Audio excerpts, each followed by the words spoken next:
ቲክቶክ ጋር ተያይዞ በቁጥጥር ስር የዋሉ ወጣቶች ነበሩ። እነዚያ ወጣቶች ለኢትዮጵያ አስፈላጊ ናቸው። ከውጭ መማር ያለባቸውን ዕውቀትና መጠበቅ ሴፍ ጋርድ ማድረግ ያለባቸውን የእኛን ባህል የእኛን ፍላጎት ከቀላቀሉ ግን ጥፋት ያስከትላል። ለዚያ ደግሞ መገሰጽ መመከር ያስፈልጋል ማለት ነው። ሰላም ጤና ይስጥልን ክቡራትና ክቡራን የኢትዮ ታይምስ ቤተሰቦቻችን ለሰዓቱ የተመረጡ አዳዲስ መረጃዎችን ይዘንላችሁ ቀርበናል። ከመረጃዎቻችን መካከልም የኢትዮጵያ ሰብአዊ መብቶች ኮሚሽን ከህዳር 28 ቀን 2018 ዓ.ም ጀምሮ በጋምቤላ ክልል ኢታንግ ልዩ ወረዳ፣ በጋምቤላ አቦል ወረዳ፣ በጋምቤላ ከተማና በዙሪያው ባሉ አካባቢዎች የተፈጠረውን ግጭትና የጸጥታ መደፍረስ ተከትሎ የተፈጸሙ የሰብአዊ መብቶች ጥሰቶችና ስጋቶችን እየተከታተለ እንደሆነ አሳውቋል። በዛሬው ዕለትም ኢሰማኮ ጥብቅ መግለጫ አውጥቷል። ኢሰማኮ በመግለጫውም በቂ የጸጥታ አካላት በአስቸኳይ እንዲሰማሩ መልእክት አስተላልፈዋል። ሙሉ መግለጫውን በዜናችን በዝርዝር እናስደምጣቸዋለን። ጠቅላይ ሚኒስትር ዶክተር አብይ አህመድ ከሰሞኑ ታስረው የነበሩ ቲክቶከሮችን በተመለከተ ማብራሪያ ሰጥተዋል። ጠቅላይ ሚኒስትሩ በማብራሪያቸውም ቲክቶከሮቹ መመከር አለባቸው፣ ለትውልድ ሲባል የተደረገ እስር እንደሆነም አስገንዝበዋል። ይህ መረጃም በዜናችን በዝርዝር እንመለከተዋለን። ብፁዕ አቡነ ያሬድ ከምስራቅ አርሲ ሀገረ ስብከት መነሳታቸው ታውቋል። ብፁዕ አቡነ ኤልሳ ደግሞ ሀገረ ስብከቱን እንዲመሩ ተመድበዋል። ብፁዕ አቡነ ኤልሳ የምስራቅ አርሲ ሀገረ ስብከትን እስከ ግንቦት የቅዱስ ሲኖዶስ እርክበ ካህናት ጉባኤ ድረስ ደርበው እንዲመሩ በቋሚ ሲኖዶስ ተመድበዋል። ቋሚ ሲኖዶስ በምስራቅ አርሲ ሀገረ ስብከት ከሚገኙ ካህናት፣ አባገዳዎች፣ ሀደ ስንቄዎች፣ ወጣቶችና ምዕመናን ተደጋጋሚ አቤቱታ ሲቀርብለት እንደነበርም ተገልጿል። ሙሉ መረጃውን በዜናችን በዝርዝር እናስደምጣቸዋለን። ከእነዚህ መረጃዎች በተጨማሪ በደቡብ አፍሪካ እጅግ አስከፊ ተኩስና እልቂት እንደተከሰተ መገለጹ፣ የኢትዮጵያ አየር መንገድ ዛሬና ነገ ወደ ደሴ የሚያደርገውን በረራ ለማቋረጥ እንደተገደደ ማስታወቁን፣ ግብጽ ከኢትዮጵያ ጋር ምንም ችግር የለባትም፣ የምትፈልገው በህዳሴ ግድብ ላይ ህጋዊ አስገዳጅ ስምምነት ብቻ ነው ሲሉ የግብፁ ፕሬዚዳንት አብዱልፈታህ አልሲሲ መግለጻቸውን፣ ካሜራ የተገጠመላቸው ገቢ ሰብሳቢዎች 11 ሰዓት ላይ ካሜራ ለቢሮቸው ካስረከቡ በኋላ በድጋሚ በመውጣት ዘረፋ ላይ እንደሚሰማሩ መገለጹ፣ እንዲሁም የአዲስ አበባ ገቢዎች ቢሮ የግብር ከፋዮችን የባንክ አካውንት የመዘጋት ስልጣን መገደቡ የሚሉና ሌሎችን በዝርዝር የምንመለከታቸው መረጃዎች ይዘንላችሁ ቀርበናል። ዝርዝር መረጃችንን ለማድመጥ ቻናላችንን ሰብስክራይብ በማድረግ የደወል ምልክቷን በመጫንና መረጃውም ለብዙዎች እንዲዳረስ ላይክ በማድረግ እስከ መጨረሻው አብራችሁን ቆዩ።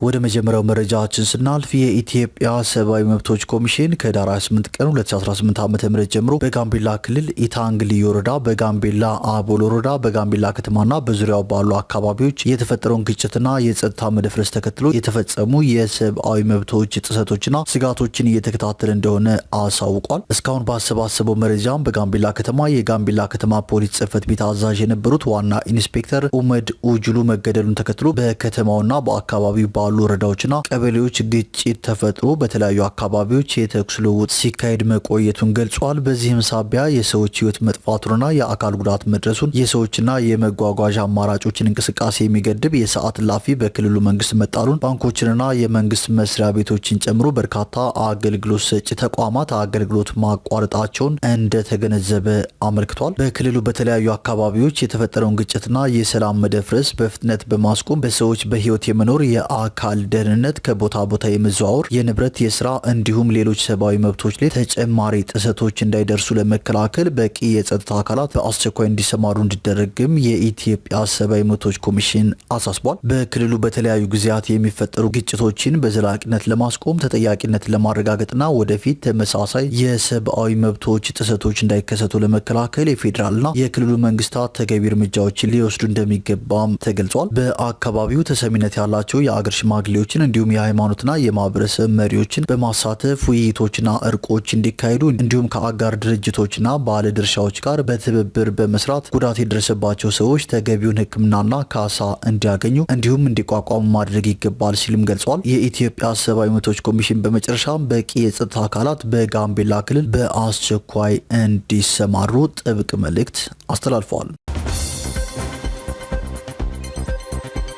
ወደ ቀጣዩ መረጃችን ስናልፍ ከሰሞኑ ታስረው የነበሩ ቲክቶከሮችን በተመለከተ ጠቅላይ ሚኒስትር ዶክተር አብይ አህመድ ማብራሪያ ሰጥተዋል። ጠቅላይ ሚኒስትሩ ትናንት የዲጂታል ኢትዮጵያ 2025 በስኬት መጠናቀቁንና የ2030 ግቦችን መጀመራቸውን ባበሰሩበት ስነ ስርዓት ላይ እንደገለጹ ቲክቶከሮቹ መመከር አለባቸው ሲሉ ተደምጠዋል። ጠቅላይ ሚኒስትሩ በማስከተልም ቲክቶከሮች የሚሰሯቸው ኮንተንቶች የኢትዮጵያዊነትን ባህልና ሴት በጠበቀ መልኩ መሆን እንደሚገባም አሳስበዋል። ለትውልድ ሲባል የተደረገ ቅጣት እንደሆነም ጠቅላይ ሚኒስትር ዶክተር አብይ አህመድ መልእክታቸውን አስተላልፈዋል።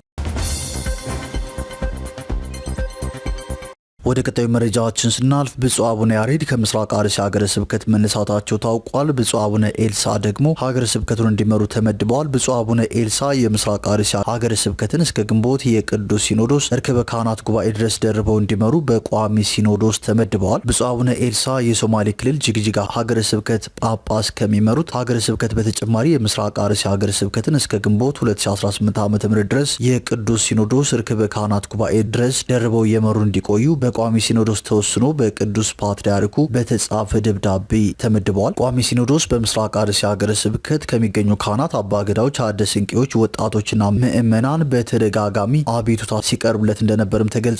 ይህንን መነሻ በማድረግ አጣሪ ልዑክ መድቦ ችግሩ በዝርዝር ተጠንቶ እንዲቀርብለት ካደረገ በኋላ ሪፖርቱን መነሻ በማድረግ ባስተላለፈው ውሳኔ መሰረት ብፁዕ አቡነ ያሬድ ከምስራቅ አርሲ ሀገረ ስብከት ተነስተው የኢትዮጵያ ኦርቶዶክስ ተዋሕዶ ቤተክርስቲያን የሰበካ ጉባኤ ማደራጃ መምሪያ ኃላፊ ሊቀ ጳጳስነት ስራቸውን እያከናወኑ እስከ ግንቦት የቅዱስ ሲኖዶስ እርክበ ካህናት ጉባኤ እንዲቆዩ ውሳኔ አስተላልፏል። የቅዱስ ሲኖዶስ ምልአተ ጉባኤ ጥቅምት 2018 ዓ.ም ባደረገው ጉባኤ መሰረትም ቋሚ ሲኖዶስ የተከሰተውን ችግር በመመርመር መፍትሄ እንዲሰጥ ውሳኔ ማስተላለፉም ይታወሳል። ወደ ቀጣዩ መረጃችን ስናልፍ በደቡብ አፍሪካ እጅግ አስደንጋጭ ተኩስና እልቂት ተፈጥሯል። በደቡብ አፍሪካ አንድ መጠጥ ቤት ላይ በተከፈተ ጅምላ ተኩስ የ9 ሰዎች ህይወት መቀጠፉ ታውቋል። የዜጎች ህይወት ከማለፉን ባሻገር 10 ሰዎች ቆስለዋል ሲል የሀገሪቱ ፖሊስ አስታውቋል። በጆሃንስበርግ የተፈጸመው ጥቃት የሀገሪቱን ጸጥታ ጥርጣሬ ውስጥ ያስገባ ነውም ተብሏል። 12 ተጠርጣሪዎች መኪና ላይ ሆነው የፈጸሙት ጥቃት ሲሆን ወንጀለኞችን ለመያዝ ፖሊስ ስራ ላይ መሆኑንም እወቁልኝ ሲል አሳስቧል። በቢከርሳ ድንጋቱ ነው የተፈጸመው ከባድ ጥቃት ዜጎች በጎዳና ላይ የድረሱልኝ ጥሪ ያሰሙበት አስፈሪ ክስተትም ሆኗል። ማንነታቸው ያልታወቀ ሰዎች የጅምላ ተኩሱን መክፈታቸውንም ኤስኤቢሲ ዘግቧል። በስፍራው የጸጥታ ኃይሎች መድረሳቸው ይፋ ቢሆንም የተጠርጣሪዎቹን አድራሻ እስካሁን ማግኘት እንዳልተቻለም አልጀዚራ ዘግቧል።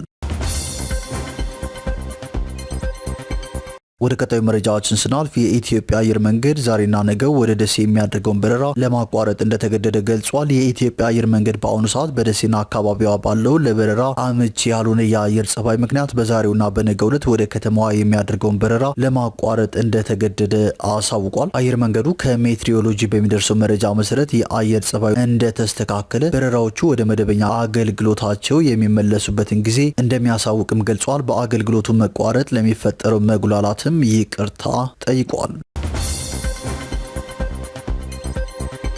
ወደ ቀጣዩ መረጃችን ስናልፍ ግብጽ ከኢትዮጵያ ጋር ምንም ችግር የለባትም፣ የምትፈልገው በህዳሴ ግድብ ላይ ህጋዊ አስገዳጅ ስምምነት ብቻ ነው ሲሉ የግብፁ ፕሬዚዳንት አብዱል ፈታህ አልሲሲ ተናግረዋል። የግብፁ ፕሬዚዳንት ይህንን የተናገሩት በሁለተኛው የሩሲያ አፍሪካ አጋርነት ፎረም የሚኒስትሮች ጉባኤ ከተሳተፉ የአፍሪካ ልዑካን ጋር ባደረጉት ውይይት ነው። ከኢትዮጵያ ጋር ልዩነቶች ቢኖሩም ግብጽ በጭራሽ ዛቻ ሰንዝራ አታውቅም ያሉት ፕሬዚዳንቱ አለመግባባቶች በውይይትና በፖለቲካዊ መፍትሄዎች መፈታት አለባቸው ሲል የአገሪቱ ሚዲያ ዘግቧል። እሳቸው ይህን ይበሉ እንጂ የኢትዮጵያ የውጭ ጉዳይ ሚኒስቴር በህዳር ወር መጨረሻ ባወጣው መግለጫ ግብጽ የ21ኛውን ክፍለ ዘመን እውነታ ያልተረዱ ማስፈራሪያዎችና ዛቻዎች ኢትዮጵያ ላይ እያቀረበች ነው ሲል ከሷል። ሚኒስቴሩ የግብጽ ባለስልጣናት ትኩረቱ በኢትዮጵያ ላይ ብቻ ያልተገደበ የአፍሪካ ቀንድን የማተራመስ ዘመቻ እያካሄዱ ነው። ኢትዮጵያን በፍጹም ሊያስፈራራት ያልቻለው ይህን ያረጃ አሰራር የምንሰናበት ጊዜ አሁን ነው በማለትም ሚኒስቴሩ ገልጿል።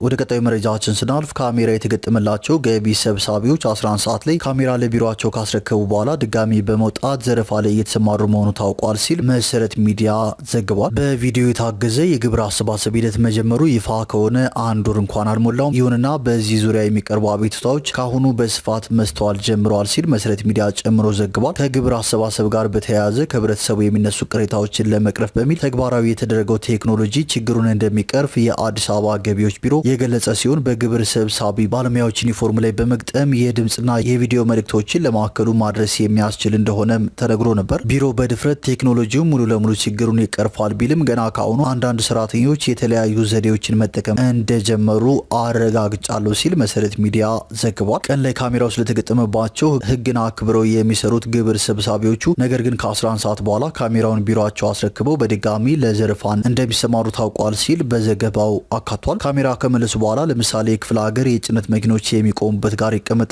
ለሚጫነው እቃ አሰልፈው ደረሰኝ ይጠይቃሉ። የተሰጣቸውን ደረሰኝ እንደ መንጃ ፍቃድ ይወስዱትና በደረሰኙ ላይ ባለው አድራሻ ደውለው ደረሰኙን በትክክል አልቆረጥክም፣ ክስ ሊመጣብ ነው በማለት ከ20 ሺህ እስከ 30 ሺህ ብር እየተቀበሉ እንደሆነም ተገልጿል።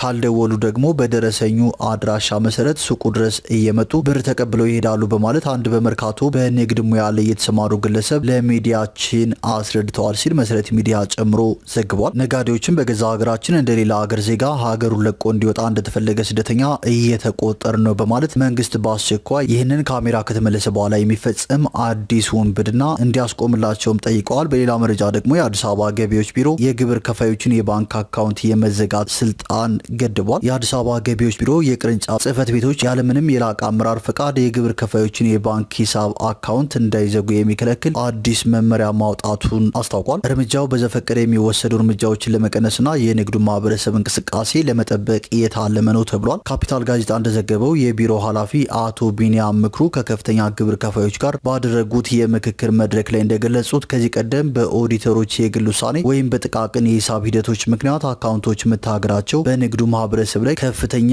የኢኮኖሚ ጉዳት ሲያደርስ ቆይቷል ማለታቸውንም ጠቁሟል። ወደ ቀጣዩ መረጃችን ስናልፍ ኢትዮጵያን ጨምሮ 10 ሀገሮች ለአየር መንገዶች ከ1 ቢሊዮን ዶላር በላይ አለመክፈላቸው ተነግሯል። ኢትዮጵያን ጨምሮ 10 የአፍሪካና የመካከለኛው ምስራቅ ሀገሮች መንግስታት በየአገሮቻቸው የበረሩ አየር መንገዶች ላቀረቧቸው አገልግሎቶች በውጭ ምንዛሬ ሊከፈላቸው የሚገባቸውን 1.08 ቢሊዮን ዶላር አለመክፈላቸውን ዓለም አቀፍ የአየር ትራንስፖርት ማህበር አስታውቋል ሲል ሪፖርተር አስነብቧል። ዓለም አቀፉ ማህበር በተያዘው ወር መጀመሪያ ላይ ይፋ ባደረገው አጭር ሪፖርት እንደገለጸው እንደ ኢሮፒያን አቆጣጠር እስከ ጥቅምት ወር 2025 ዓ.ም መጨረሻ ድረስ እስካለው ጊዜ በየሀገሮቻቸው ለተንቀሳቀሱ አየር መንገዶች መክፈል ከነበረባቸው የውጭ ምንዛሬ ካልከፈሉት መንግስታት 93 በመቶ የአፍሪካና የመካከለኛው ምስራቅ አገሮች ናቸው። በአጠቃላይ መከፈል ከነበረበት 1.2 ቢሊዮን ዶላር ውስጥ 89 በመቶ ወይም 1.08 ቢሊዮን ዶላር ያህሉ በ10 ሀገሮች መንግስታት ወጪ ያልተደረገ ፈንድ ወይም ብሎክድ ፈንድ መሆኑን የአየር ትራንስፖርት ማህበሩ አስታውቋል። ወደ ቀጣዩ መረጃዎችን ስናልፍ በግል ጥበቃ ኤጀንሲ ሰራተኞች በአንድ ክፍለ ከተማ ብቻ ከ150 በላይ ወንጀሎች መፈጸማቸው ተነግሯል ሲል ሪፖርተር አስነብቧል። በአዲስ አበባ ከተማ በየካ ክፍለ ከተማ ባለፉት 2 ዓመታት 153 ወንጀሎች በግል ጥበቃ ኤጀንሲ ሰራተኞች አማካኝነት መፈጸማቸውን የየካ ክፍለ ከተማ ፖሊስ መምሪያ ገልጿል። መምሪያው ይህንን የገለጸው ከአዲስ አበባ ከተማ የሰላምና ጸጥታ አስተዳደር ቢሮ ጋር በመተባበር ወንጀልን መከላከልና መቆጣጠር በተመለከተ ለግል ጥበቃ ኤጀንሲዎች አሰሪዎችና ሰራተኞች ታህሳስ 10 ቀን 2018 ዓ.ም የግንዛቤ ስልጠና መድረክ መክፈቻ ባካሄደበት ወቅት ነው። የስልጠና መርሃ ግብሩ መነሻ ሰነድ ላይ ገለጻ ያደረጉት የየካ ክፍለ ከተማ ፖሊስ መምሪያ ምክትል አዛዥ ኮማንደር ኃይሉ አስካለ በአዲስ አበባ ከተማ ፈቃድ አውጥተው እየሰሩ ከሚገኙ የግል የጥበቃ ኤጀንሲዎች ውስጥ የተሰጣቸውን ኃላፊነትና ግዴታ በአግባቡ የሚወጡ እንዳሉ ሁሉ ወንጀሎች ላይ የሚሳተፉ መኖራቸውን ገልጸዋል። ለአብነትም በየካ ክፍለ ከተማ በ2016 ዓ.ም ና በ2017 ዓ.ም ብቻ 153 የባንክና የተለያዩ ድርጅቶች ዘረፋ፣ የመኪናና የመኪና ዕቃ ስርቆት፣ የመሰረተ ልማትና የቤት ለቤት ስርቆት እንዲሁም የጦር መሳሪያ ዝርፊያ ወንጀሎች መፈጸማቸውን ተናግረዋል።